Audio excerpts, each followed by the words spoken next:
Hello and welcome to the Commander's Quarters, your Magic the Gathering source that helps you command your budget.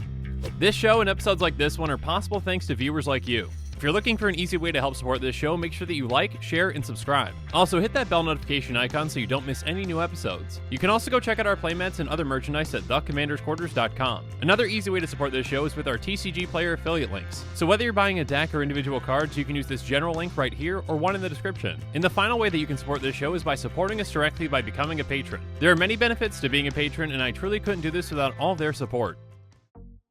Hey everyone, Mitch coming in from the Commander's Quarters studio. Welcome to the show. So, Modern Horizons 2 spoiler season ended not too long ago, and actually the set came out officially yesterday. Or I guess I should say yesterday if you're actually watching this episode on the day that it came out, so yeah, June 21st.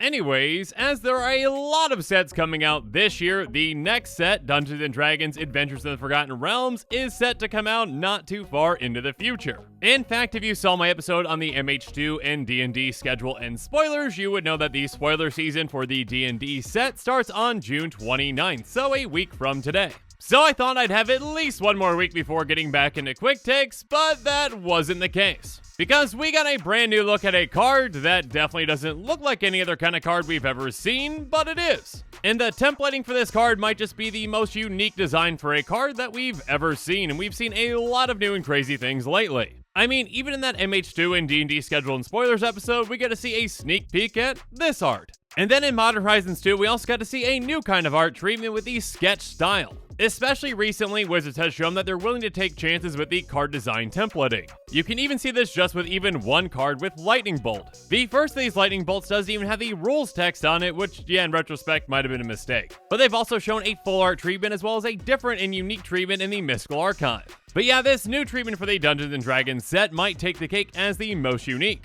So what does this card look like and what does it do? Well, let's jump into it.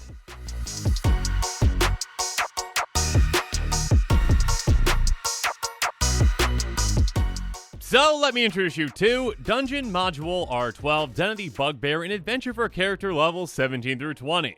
Just kidding, the name is just Den of the Bugbear, but yeah, that is really flavorful D&D stuff up there. It's a beautiful melding of an old school Dungeons & Dragons dungeon module and a magic card. I mean, even just with a quick glance at this module, you can see the comparisons. A lot of inspiration was taken from this, and yeah, it's a very flavorful thing for D&D fans out there. Regardless as to what this card actually does, it's a land, and it says if you control 2 or more other lands, Den of the Bugbear enters the battlefield tapped. It taps for a red, and it has pay 3 in red. Until end of turn, Den of the Bugbear becomes a 3/2 red goblin creature with, whenever this creature attacks, create a 1/1 red goblin creature token that's tapped and attacking. It's still a land. So let's break this rare land down.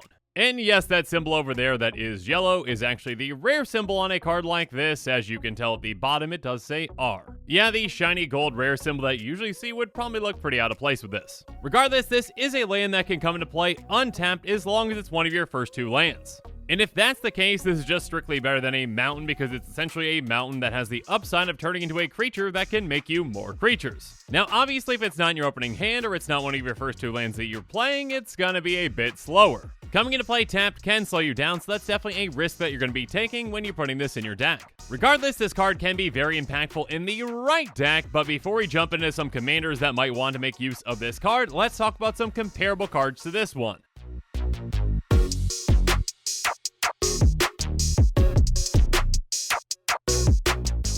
Now, we have seen other lands like Blackleaf Cliffs that have a similar requirement, but it's worded in a different way. Blackleaf Cliffs enters battlefield tapped unless you control 2 or fewer other lands. And this one taps for black or red. Again, let me remind you though, Den of the Bugbear is worded if you control 2 or more other lands, Den of the Bugbear enters the battlefield tapped. So it kind of just reverses the way that it's said with the requirement first and the result later. Regardless, if you control exactly 2 lands, unlike Blackleaf Cliffs and those other lands like it, this one is coming into play tapped. Regardless, though it's slightly worse in that regard, this one still does have the upside of becoming a creature land. And creature lands can be impactful for a lot of reasons. For example, let's take a look at Raging Ravine, which is somewhat similar to our new land. Raging Ravine enters the battlefield tapped, and it can tap for red or green. So this land can tap for multiple colors, but it doesn't have the potential of being able to enter untapped. So an advantage and a disadvantage in comparison to Den of the Bugbear. But Raging Ravine also has pay 2 red-green until end of turn. Raging Ravine becomes a 3/3 red and green elemental creature with, whenever this creature attacks put a +1 counter on it, it's still a land. So like Den, it costs 4 mana in total to become a creature, and then when that creature attacks, you get a benefit. In the case of this card, it gets larger and larger and larger. In the case of Den the Bugbear, you're going to make more and more tokens. So the more that you attack with the land, the more value you get out of it. And creature lands can be very impactful because they can be really hard to deal with. They dodge wraths and pretty much any sorcery speed interaction. So if someone wraths the board and takes out all the creatures, well, your creature land's gonna be safe because, you know, it's a land. So then on your next combat, you turn that land back into a creature and you can pretty much swing freely on anyone. Now when it comes to a somewhat comparable land that actually makes a creature token, let's talk about Dwarven Mine. Dwarven Mine is a mountain that enters the battlefield tapped unless you control 3 or more other mountains. And when it enters the battlefield untapped, you create a 1/1 red dwarf creature token. So this one has somewhat of an opposite requirement to enter the battlefield untapped. Whereas Den the Bugbear wants less lands in play, this one wants more, specifically mountains. And when this does enter the battlefield untapped, you're getting a creature for free. So it's a little more situational in that regard, and also again, it's not a land that can actually turn to a creature like Den the Bugbear.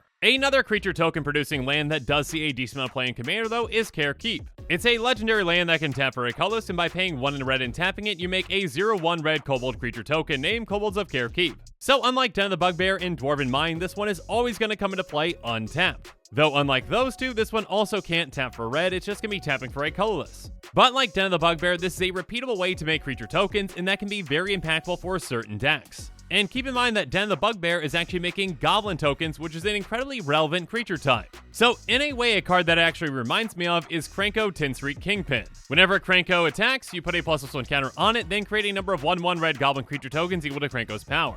So obviously this builds and builds throughout the game, giving you more and more tokens, but still attacking, making tokens, you see the comparison. And actually for a mono-red Goblin tribal deck like this one, Den the Bugbear can fit right in.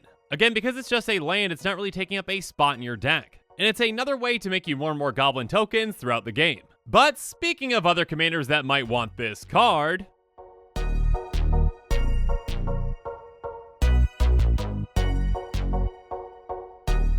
of course, the first one that came to my mind was the original Krenko with Krenko Mob Boss. This Krenko is quite a popular commander and the most popular Goblin tribal commander out there for a reason. It's a 3/3 Goblin Warrior for 2 red that has tap, create X/1/1 red Goblin creature tokens for X the number of goblins you control. So you essentially tap this, double up your goblins, then next turn tap it again and double up your goblins again, and you see where this is going. Den the Bugbear can fit right into this deck and be a great Goblin resource for you. If you attack with it, make a Goblin and both survive combat, well then you can just tap Krenko and you're getting 2 extra goblins when you tap it. Again, keep in mind that though it's called Den the Bugbear, it actually is a 3/2 goblin that makes goblins. For whatever reason, that's what it is. Regardless, it can help you fill your board faster and help Krenko be even more impactful. Next up, it can also be impactful with another mono-red Goblin commander with Muxus Goblin Grandee. Muxus is a 4/4 Goblin Noble for 4 red.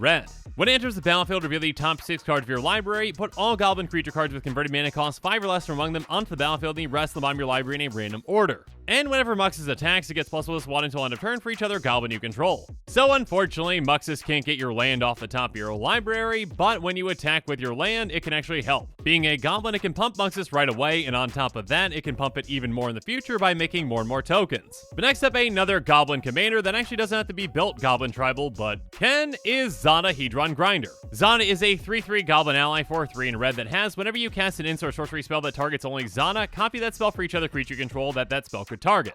Each copy targets a different one of those creatures. So actually, whether you're running a Zana Goblin tribal deck or whether it's not even Goblin tribal, Den the Bugbear can be impactful in either. Having more creatures in play makes more targets for your spells, which gives you more spells. So when you're casting that 1 mana cantrip that targets Zana, well, it targets everything and you draw an absurd number of cards. But how about next up we talk about Purphoros, God of the Forge? This is yet another mono-red commander that can be built in a Goblin tribal way, but it doesn't have to. It's a 6/5 indestructible god. It says as long as your devotion red is less than 5, Purphoros is in a creature, but the important part is, whenever another creature enters the battlefield under control, Purphoros deals 2 damage to each opponent. So now, just by attacking with Den the Bugbear, you're getting that creature token, which in turn is pinging each opponent for 2 damage. Yeah, that can be very impactful and can add up a lot throughout the game. But even a commander like Firesong and Sunspeaker might want to consider Den the Bugbear. It's a 4/6 Minotaur cleric that costs 4 red white, and it says red instant sorcery spells you control have lifelink. So a lot of Firesong and Sunspeaker decks out there are running an absurd number of red board wipes. Let's say that you cast Blasphemous Act and hit all creatures for 13 damage. Well, you're going to be gaining 13 life per each creature. So having a land that can make tokens for you can add to that total. And keep in mind that clearing the board with these Wraths can be a great way for you to get your land through. And actually, depending on how your Korvold deck is built, even a Korvold deck might want to consider this land.